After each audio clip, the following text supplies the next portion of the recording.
కూటమి ప్రభుత్వం అధికారంలోకి వచ్చిన మొదలు రాష్ట్రం అభివృద్ధి పథంలో పరుగులు పెడుతోందన్నారు ఎమ్మెల్యే ప్రత్తిపాటి పుల్లారావు.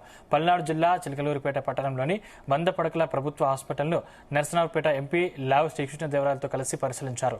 హాస్పిటల్కు ప్రభుత్వం 10 కోట్ల రూపాయల నిధులు కేటాయించడం హర్షించదగ్గ విషయమని తెలిపారు. ఈ 10 కోట్ల రూపాయలతో హాస్పిటల్ ఆవరణ చుట్టూ కాంపౌండ్ వాల్, హాస్పిటల్లో కావలసిన నూతన ఎక్విప్మెంట్ ఇలా అనేక రకమైన పరికరాలను కొనుగోలు చేస్తామన్నారు. ప్రభుత్వ హాస్పిటల్ని కార్పొరేట్ హాస్పిటల్కి ధీటుగా తీర్చిదిద్దేలా అభివృద్ధి పనులు నిర్వహిస్తామని హామీ ఇచ్చారు.